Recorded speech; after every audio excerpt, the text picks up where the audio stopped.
In the beginning of my path, I always had a returning dream. A returning dream about, yeah, it was actually not pretty. Dreams in itself, dreams. Not all of the dreams are just for nothing. You know, most of the dreams that you can remember are most of the time a message from beyond, a message from a higher place. And I sometimes have dreams about dragons. Sometimes I have dreams not always pleasant, sometimes they are pleasant. Sometimes, whenever they are pleasant, I will always remember it as something amazing, something pure. But in the beginning, I didn't had that much. I knew, I had my awakening just as much as I knew that there was a dragon just in front of me. And later on, I didn't accept the dragon because the dragon was so much more than humans are. So I said to my dragon that I don't want this, find someone else. And in these times, these moments that I was rejecting the dragon, I was dreaming always about something, about the same thing, And I don't want to say this because it feels negative. And in this dream, I was a dragon. In this dream, and I was a black dragon. I remember if I could see my feet, and I was always stabbed by humans that were always seeing me as some kind of a threat, and I hated this because I could feel this pain. I could every time when they stabbed me, I always could feel this. Just wanted to grab them and bite their head off, but I could not because I had too much pain and too much sorrow, and I always woke up like sweating and out of breath. And I said, oh my goodness, this was like experiencing death every time, every single moment, again and again and again. And I wanted this to stop, and this was even increasing my want and desire to accept the dragon. This,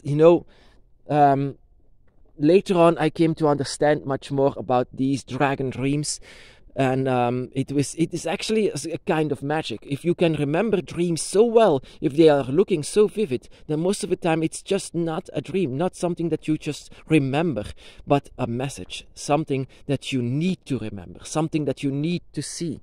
And this is what I needed to see myself dying over and over and over. Not only did it make me accept my dragon and the dragon that I wanted to protect, and I said to my dragon as well, if something like that happens to you, I would give my life to you. I would give everything to you. My dragon responded, I know. and that was beautiful. You can have a connection with dragons within the mind, within the head, within whatever you are thinking. The dragon knows. You don't even need to open your mouth to talk with your dragons. It is very beautiful if you can do this, if you can connect with each other. If I said I would die for you, my dragon said, I know. That is excuse me. That is also what my dragon would do. We would do this for each other. This also, of course, caused me to know what this is. This was my first visit after my awakening, my first visit to the void, to Leviathan's void, seeing myself dying over and over and over again, but in the form of a dragon. And that was also to say to myself, you're not what it seems to be. You're not what it seems like. But I hated this. I hated to say that humans can have a spirit of a dragon because they don't deserve the dragon, I said. They don't deserve it. That is also the reason why I rejected the dragon, because we don't deserve the dragon. And that is unfortunate, of course. Sometimes I hear people saying how easy it is. I'm a dragon. But to me, I didn't want to hear it. And these dreams always said to myself, no, we are not dragons, we are humans, and we are just destroyers of this earth. Simply because I said things like this, that the dragon was even more eager to come to me and just accept this. And these dreams were pure manipulation of my dragon, and that was actually nice to see, because it also caused myself to say, what happens inside of the void? What happens in the void? I didn't even know about Leviathan back then, but what happens inside of the void? What is going on inside of the great darkness? And that is what I could see at that moment.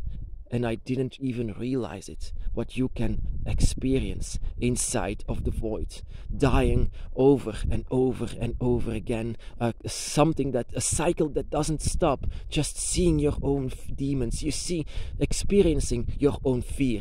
My fear is dying. My fear is a great unknown. And that is what I got. A lot of pain, a lot of suffering, a lot of darkness. And I needed to see it. I need to see what the void is doing. But I needed to see what humans are. I just needed to see what can happen.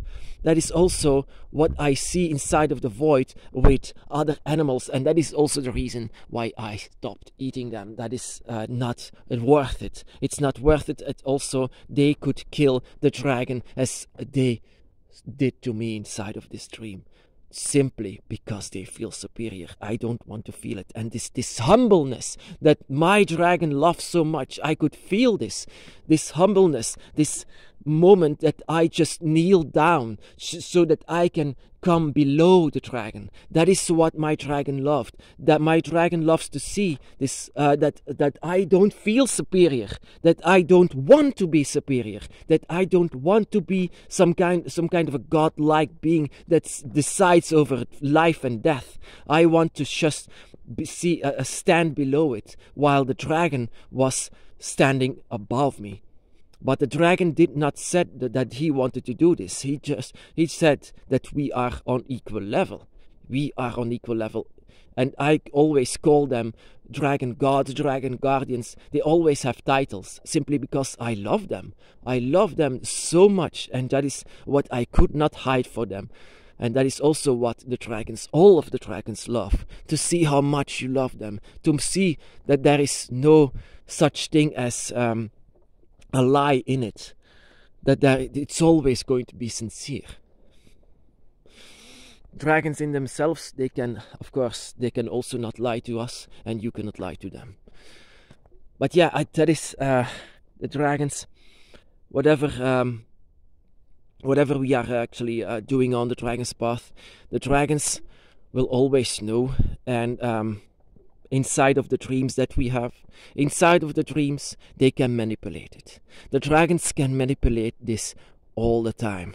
And that is what happens. And that is what my dragon has took me along inside of the realm. But first, I needed to see the void. And that is what I dreamt. That is what I saw when I closed my eyes. I needed to go through the darkness to see the light. And because of the darkness and the light, it was all draconic. My draconic energy saw everything. And that is what happened. That is why I accepted the dragon. That is why I wanted to be on the dragon's path. Because of these dreams. These dreams were messages. These dreams were not just because. For no reason. Dreams, whenever you understand them, most of the time it's because it's a message. And this message needs to be known by you. So that everything can change eventually. Whenever happens to you, it will always say whatever happens to you inside of these dreams. It will always have a message, especially when it's about dragons. When you can see dragons inside of a dream, most of the time, it's because the dragon has a message for you. But to say it like this, dying over and over, being stabbed over and over, that is what the moment that I could see. Am I in hell? Am I in hell, always dying? And I was in the form of a black dragon. A black dragon that they didn't see any value in. Just they saw value in themselves. They only saw greed. They only saw just the same to this day what humans are. Greed, thinking that they are deciding over life and death and everything about this earth. That is what I could not. That I wanted to show the dragon the humbleness of my humanity. That my humanity doesn't want to be superior. And that is also how your dragon can detect you. how you are. In the deepest of your soul, you cannot hide who you are. And inside of these dreams, you will be revealed. That is why the dragons, your dragons, will let you dream this way, so that you can reveal your true self in. And your true self, most of the time, is what your dragon wants to see in you. That you don't lie to yourself. That you want to be honest to yourself. I lie to myself many different times. But I don't want to lie anymore. Like I said, this dream of me being killed all the time is also the moment that I said to my dragon that I want my dragon so much by my side. It was actually very emotional moment that I accepted the dragon. That I wanted to be with the dragon all the time. That I said to people, look at the dragon. Isn't this much more of a god than your own face? But no one listened. No one wanted to know about this. And people even laughed at me for saying that I shouldn't believe in fairy tales like this. But these are not fairy tales. This came by itself. No one had to tell me where to believe in. I don't believe in it. I experience it.